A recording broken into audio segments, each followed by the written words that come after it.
Assalamualaikum warahmatullahi wabarakatuh.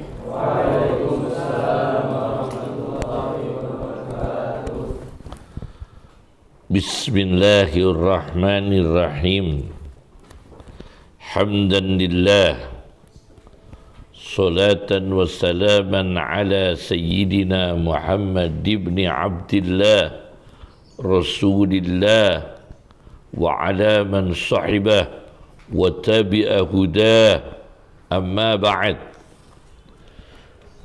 Hikam Ibni Atha'illah As-Sakandari, hikmah nomor 17. Pada pertemuan ini kami membawa syarah hikam Syarhun wa Tahlil karya Profesor Dr. Muhammad Said Ramadan Al-Buti di jilid 1 halaman 253-255. Bismillahirrahmanirrahim. Ma taraka minal jahli syai'an. Ma taraka ora ninggalno. Artinya ora ninggalno tidak mensisakan, ya. Minal jahli dari kebodohan. Manafiyah, tidak ada kebodohan yang disisakan. Syai'an ing suwiji-wiji sesuatu. Jadi semua kebodohan diambil semua. Sapa man uang aroda kang menginginkan sapa man, ialah orang yang menginginkan, termasuk menginginkan, memaksakan, merekayasa, ayyuhdisa ingin to gawe anyar sapa man, gawe baru sapa man, ialah orang yang ingin mengadakan sesuatu fil wakti ing dalam waktu, tentunya, dan kondisi. Orang yang menginginkan sesuatu di dalam waktu yang waktu itu Allah menempatkan dia bukan sesuatu yang dia inginkan. Ghaira ma'ing, liyane perkara. Liyane perkara bukan sesuatu. Adhara kang ngetokake, mendohirkan hu ing man pada orang itu sapa Allahu Allah, didohirkan fihi ing dalem man. Contoh, orang punya keluarga yang masih membutuhkan biaya. Apa waktu yang di dalam waktu itu dia kerjakan? Ialah mencari rezeki yang halal untuk mencukupi keluarga. Tapi dia melakukan sesuatu yang beda. Dia malah di masjid terus, wiridan terus. Ini bodoh. Karena waktu yang sekarang ini yang harus dia kerjakan adalah mencari rezeki yang halal. Tapi dia melakukan sesuatu di dalam waktu tertentu yang bukan semestinya dia lakukan di waktu itu. Dia waktunya adalah waktu untuk taklim, mengajar, karena dia dicukupi Allah rezekinya sudah cukup, kebutuhan keluarga sudah cukup.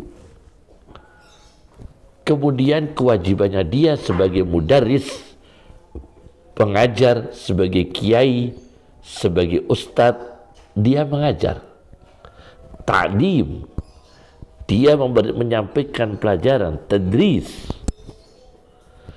Tapi dia malah tidak melakukan itu. Dia malah melakukan waktu yang untuk mengajar dipakai berdagang. Akhirnya tidak mengajar. Padahal makomnya dia, harusnya dia mengajar. Tapi dia ganti malah sibuk dagang.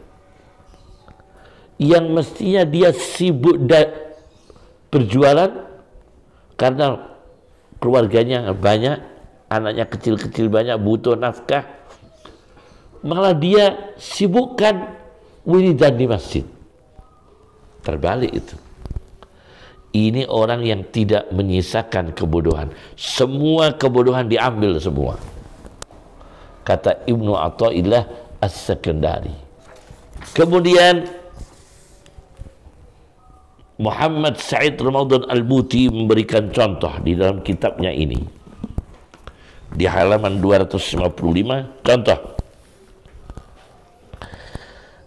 Di antara sahabat Nabi Sallallahu Alaihi Wasallam, subuh masih bersama Nabi di masjid. Tapi begitu waktu duha tiba, setelah menunaikan salat duha, orang ini pergi untuk bertani. Karena apa? Dia waktunya bertani, bukan waktunya di masjid. Ini orang pintar. Dia waktunya bertani. Di antara lagi sahabat Nabi Sallallahu Alaihi Wasallam, ada yang selama siang hari itu mayyan syarifu bayadan hari, di putihnya siang, yakni di panasnya ini, panasnya siang, ila sina'atin, dia menuju pada pekerjaan, pergi menuju pekerjaan, ta'allaqa biha fa'atqanaha, dia bergantung dengan pekerjaan itu, dia lakukan dengan sempurna. Ini sahabat Nabi. Dia mengetahui waktunya apa dan apa yang harus dikerjakan. Ada lagi, wa kana fihim, di antara sahabat Nabi, may yuqbilu ala tijarah, orang yang di waktu itu dia berdagang, wa yajiddu, sungguh-sungguh dagangnya, wa yakaddu, jerih payah, fi a'maliha, di dalam pekerjaan-pekerjaan dagang. Karena di waktu itu dia harus berdagang. Wa kana fihim may yanqati'u 'anid dunya, ada sahabat Nabi di waktu tertentu dia harus meninggalkan dunia, putus dari dunia. Fayulazimu Rasulullah sallallahu alaihi wasallam fi kulli syu'uni, di dalam segala urusan Nabi, wa taqallubatihi, dan berbolak-baliknya apa yang dikerjakan Nabi, dia selalu menyertainya. Liyasma'a minhu, supaya dia mendengarkan hadis, fayahfadhu anhu, supaya dia hafal hadis dari Nabi. Ini yang dilakukan Abu Hurairah. Orang banyak di pasar, orang banyak berdagang, Abu Hurairah mendampingi Nabi untuk mendengarkan hadis Nabi Sallallahu Alaihi Wasallam. Karena Abu Hurairah adalah waktunya untuk itu. Ada lagi sahabat Nabi yang di luar waktu duniawi, lil azkar wal ibadat fil masjid, fokus zikir dan ibadah di masjid, seperti Ahlus Suffah, sahabat Nabi Sallallahu Alaihi Wasallam yang berada di teras masjid. Dan Nabi tidak mengingkari berbagai ragam apa yang dikerjakan oleh sahabat Nabi Sallallahu Alaihi Wasallam. Karena setiap manusia punya kewajiban yang sesuai dengan waktu manusia itu harus mengerjakan apa. Ini masalah pertama. Masalah kedua, saya baca di dalam kitab Risalatul Qusyariyah dengan sarahnya, Zakaria Al-Ansari dengan hasyiahnya, Nataijul Afkar Al-Qudsiyah karya Mustafa Al-Arusi. Ini 2 jilid di juz 2 halaman 35-36 mengutip dari Abu Ali Ad-Daqqaq, al-waktu ma anta fihi, ialah waktu di mana kamu ada di situ. Waktunya apa? In kunta bid-dunya fa waktuka ad-dunya. Jika kamu sedang urusan duniawi, maka waktunya duniawi. Wa in kunta bil uqba fa waktuka al-uqba. Jika kamu urusan akhirat, waktumu akhirat. Wa in kunta bis surur fa waktuka surur. Jika kamu sedang gembira, fa waktuka surur, maka waktumu gembira. Wa in kunta bil hazan, jika kamu waktunya apa? Sedih, fa waktukal hazan, maka waktunya sedih. Nah, orang yang menyesuaikan waktu ini orang yang tidak bodoh, orang yang tidak bisa mengerjakan sesuatu yang diwajibkan di dalam waktu, maka dia sangat-sangat bodoh. Maka ulama sufi mengatakan as-sufiyu ibnu waqtih. Orang sufi adalah anaknya waktunya. As-sufiyu ibnu waqtihi. Dalam hasyiahnya, in kana fi ni'matin syukran. Kalau sedang nikmat, maka waktunya bersyukur. Wa bala'in sabran. Kalau sedang ada ujian, waktunya bersabar. Wa ta'atin dama wastaqar. Kalau sedang taat, maka dilanggengkan dan tetap. Au fi dambin, atau dalam keadaan dosa, anaba, segera kembali kepada Allah, wastaghfar, segera istighfar. Nah, ini namanya orang yang tahu waktu. Ini masalah kedua. Masalah ketiga, hubungan waktu dengan ilmu. Sebagai contoh, saya baca di dalam kitab Al-Manhalul Ajburrawi, Al-Manhalul Ajburrawi fi tarjamati Qutbil Awliya An-Nawawi karya Muhammad bin Abdurrahman As-Sahawi. Kitab 1 jilid ini khusus tentang manaqib Imam Nawawi, yang punya Arba'in Nawawi, punya Azkar Nawawi, punya Riyadus Salihin, punya Tahdibul Asma' wal Lughah, punya At-Tibyan fi Adabi Hamalatil Quran, punya kitab Rawdatul Talibin, punya kitab Al-Majmu' Syarah Muhaddab, punya kitab Syarah Sahih Muslim, dan punya kitab Bustanul Arifin, dan lain sebagainya. Nah, itu namanya Imam An-Nawawi. Bagaimana Imam Nawawi cerita tentang hubungan waktu dan ilmu. Imam Nawawi mengatakan, fashtaraitul qanun, aku membeli kitab Al-Qanun, kitab kedokteran. Ini kitab Al-Qanun karya Ibnu Sina. Ini kedokteran yang terkenal di internasional, karya Ibnu Sina, tokoh kedokteran dalam sejarah Islam. Ini saya beli tahun 90, berarti 33 tahun yang lalu. Saya di Mekah beli kitab ini dengan harga 60 real, 3 jilid. Ini masih ada. Ini kitab saya beli 60 real tahun 90, waktu saya di Mekah. setelah beli kitab Al-Qanun, dipelajari. Begitu dipelajari, kata beliau, saya ingin sibuk dengan kitab kedokteran. Fa'adlama alayya qalbi. Hatiku semakin gelap. Hatiku semakin gelap. Maka aku berpikir, kenapa saya baca buku kedokteran Ibnu Sina ini tambah gelap, hatinya tidak tambah khusyuk, tambah gelap, tambah gelap. Bukan kedokterannya yang menyebabkan gelap, karena akidahnya Ibnu Sina ini yang dipertanyakan oleh ahli sunnah wal jamaah. Maka berkahnya beda dengan belajar syariah. Kalau kitab kedokteran tetap bermanfaat. Nah, akhirnya Allah membimbing Imam Nawawi, kitab itu dijual lagi. Dijual lagi. Jadi beliau sadar, ini bukan pekerjaan Ibnul Waqti, saya bukan belajar kedokteran. Saya harus syariah. Bukan jurusan saya kedokteran.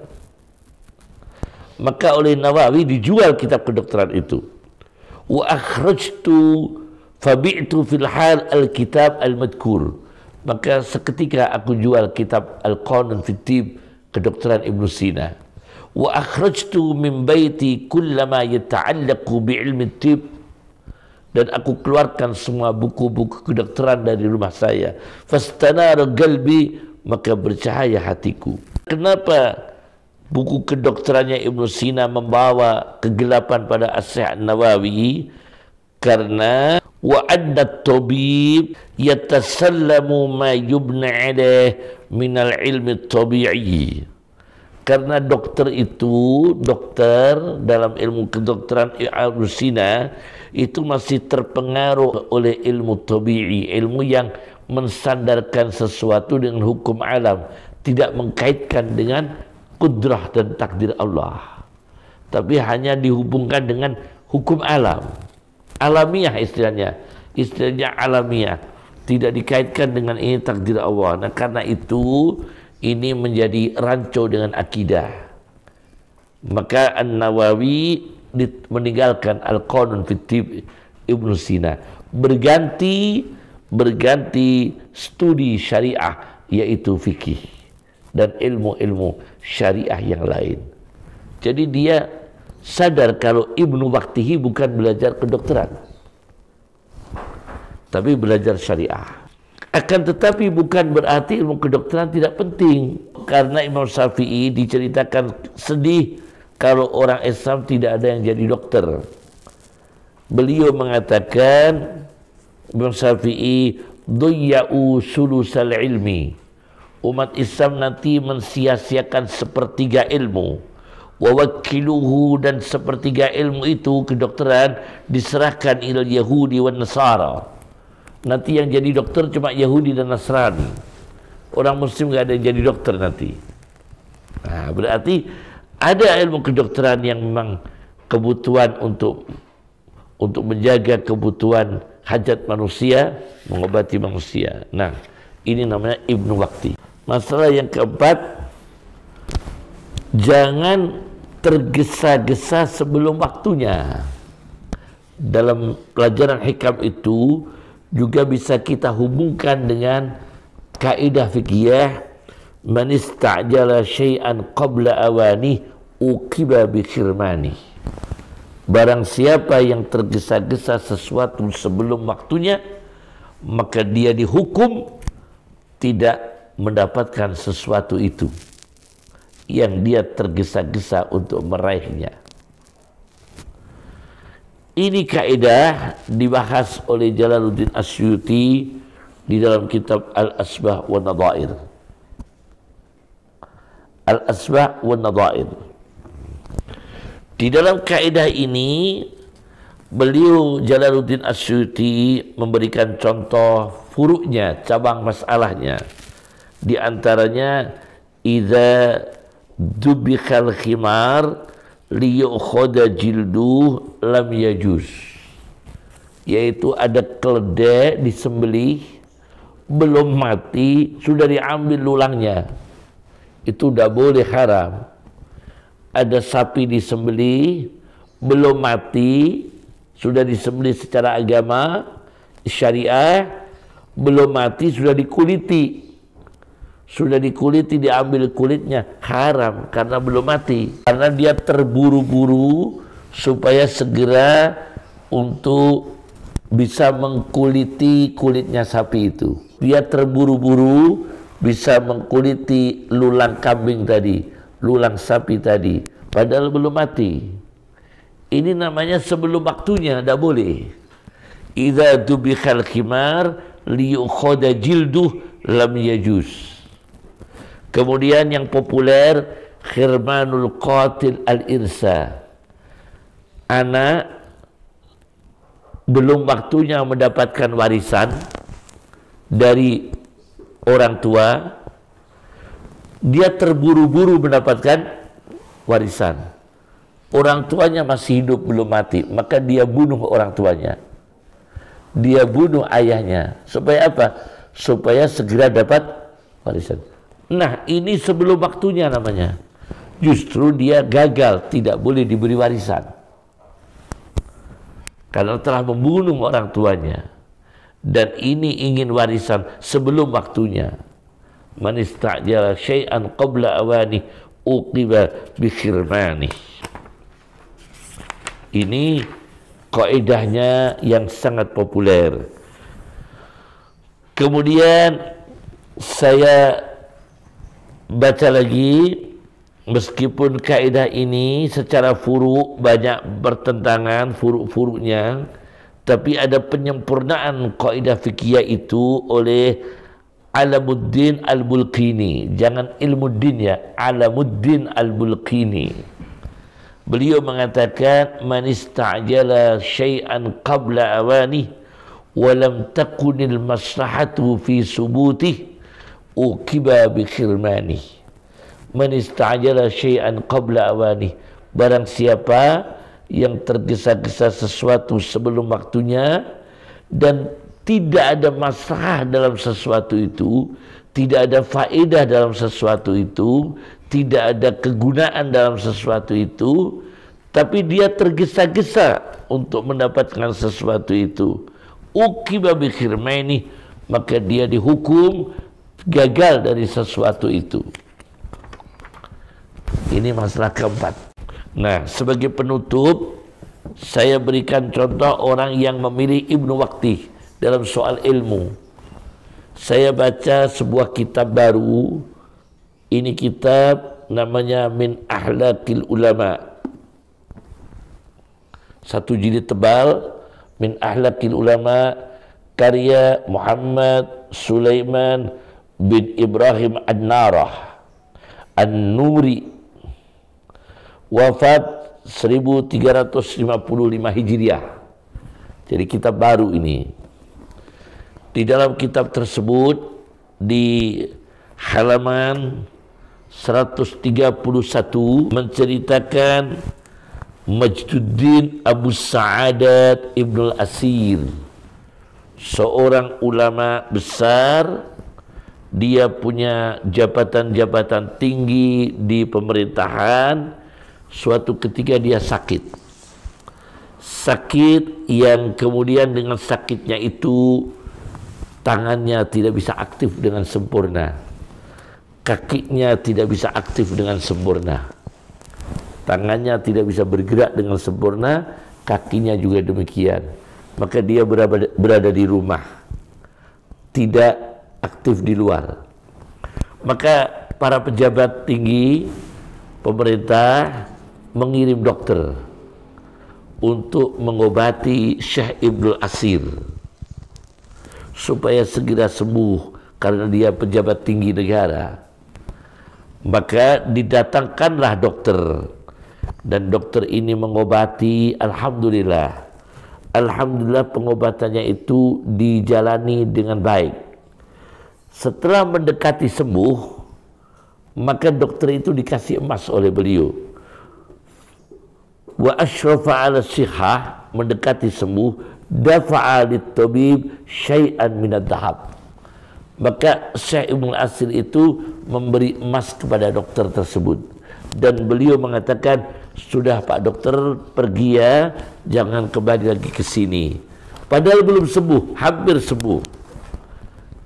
Ibnu Asir memutuskan untuk tidak melanjutkan pengobatannya karena hampir sehat. Kenapa demikian? Kata beliau, aku ini kalau sembuh maka aku akan diminta untuk menempati berbagai jabatan.